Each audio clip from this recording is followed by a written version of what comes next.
Daddy. Welcome to Sorgy Stories.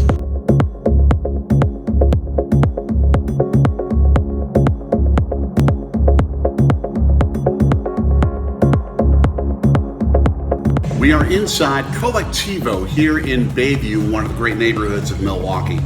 And this video is not necessarily about what trips we've taken. It'll be a little bit to sort of teach you about how we do the trips we do and how we're doing the trip we're going to be taking this July.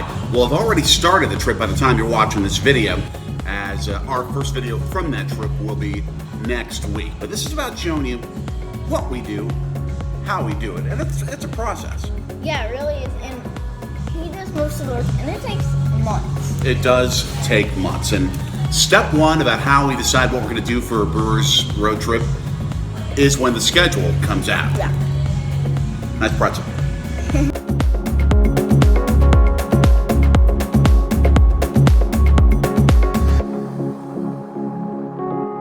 The process really starts in September when the Milwaukee Brewers come out with their schedule for the next year, because there are a whole bunch of factors that are involved with it. First factor is your school schedule. The first thing is we need to find out what games you can go to based upon what your school schedule is. For sure. And usually the school schedule is like late August through the start of June. So it takes away the opportunities in March, April, and May, and also September and August, unless I get like a weekend off school. We always could do some sort of like a weekend in April or May or September if we can just fly in, catch a game, and fly right back out. That can be a challenge, and part of what we want to do when we go to the cities is experience the places themselves. It's not just about going to the game, it's about experiencing the place. I mean, as you can see with what we do with our trips, these aren't just one night in, one night out.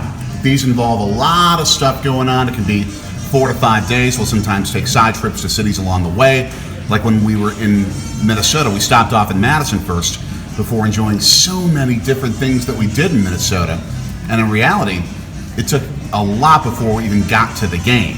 So that means first we have to find 4 days where he's free from school. Then we've got to find 4 days when I can take off as well from my work schedule. Now, usually we can't go during mid to late September because I'm covering Green Bay Packers games for WTMJ.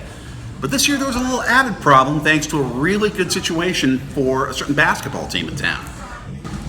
I'm sad to say that the Bucks almost made the finals because we should have made it. Hashtag it's Drake's fault in the comments.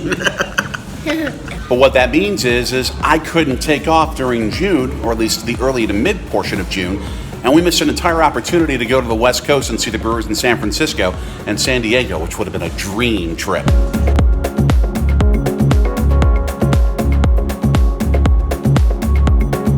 So that means we only really have 2 months that we can do Brewers road trips on. It's July and August. And as you can see, there are only 4 selections for July that are options. Cincinnati, Pittsburgh, Arizona, and Oakland. And we've been to 2 of them. Yeah, and then in August there's also Washington and St. Louis and Chicago, plus Pittsburgh, and we've already been to Pittsburgh, St. Louis, and Chicago. So we really only have 3 options to go for Brewers road trips this year. So you'll find out next week where we're actually going. But we can tell you how we then set up what we're going to do when we go on these trips. Now, as you can see on the map we put together, we're showing our Philadelphia trip from last year. This showed that we drove the route from Milwaukee. We stayed overnight in Cleveland and then took the turnpike all the way into Philadelphia. And this turned out to be our longest road trip ever. But what we do is we first of all prepare where our hotels are going to be. Are we going to stay at a hotel? We're going to stay at an Airbnb. Last few trips we've actually done Airbnb and it's worked out well, except for one problematic one in Minnesota, which Airbnb was fantastic with in helping us solve it. But then you zoom in and you see all the things that when we get to the city, we have the option to do. Hello, buddy, do you think I'm sort of crazy with everything that I can potentially plan? First, it does seem kind of crazy on how many options, because there are probably hundreds, if not thousands, maybe. Yeah, we think of hundreds of different things that we can either do or places to eat. And it kind of seems crazy, but then at the end, it comes down to like like maybe 3 or 5 things to be able to do at a certain time. So you can really break it down. It also is like, and it's not like we're not going to put every single restaurant down in all of Philadelphia, but we would put stuff that we like, especially chicken tenders. Right now we're focusing, for example, on the Museum Mile area in Philadelphia and the Philadelphia Art Museum. And right outside of the Philadelphia Art Museum, right there, or like there, somewhere, are the Rocky Steps.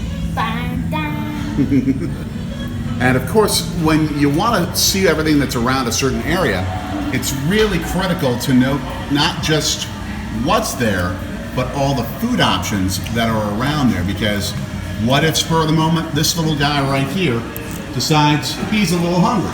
Oh, well, really hungry. We map not only where the attractions are, but where are the places that this little guy will eat something. And he is 9 years old. You're a finicky eater. It happens. Yeah.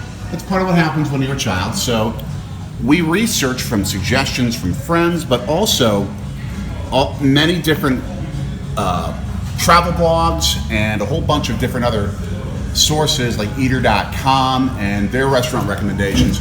All the different places that we can go that'll have something that you like. And so from all this, we get probably a couple of hundred different recommendations and things that we map out for where we could go.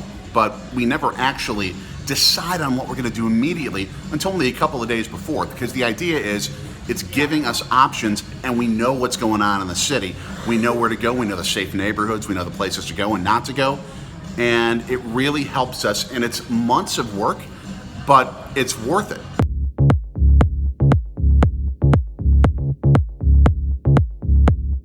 So after months of work, almost 9 months really, if you think about it, we are set for our 2019 Brewers road trip.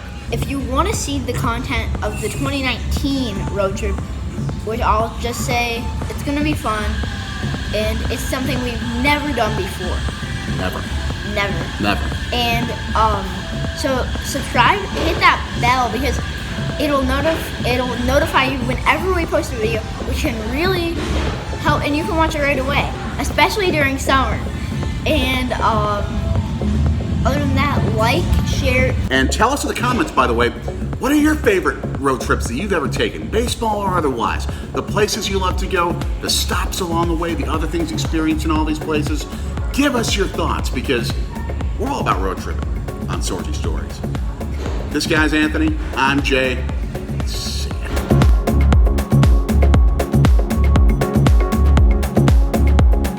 And now the bloopers. Just been outside. I'm lifting the tripod for the first time. Let's go. Tonight is also Jeff Levering's second ever, or at least I think second ever, game on Fox. Him and Eric Karras are going to be doing the game. And turn the TV down and turn up Uke on WTMJ. Jeff still gets the ratings points, still makes the money.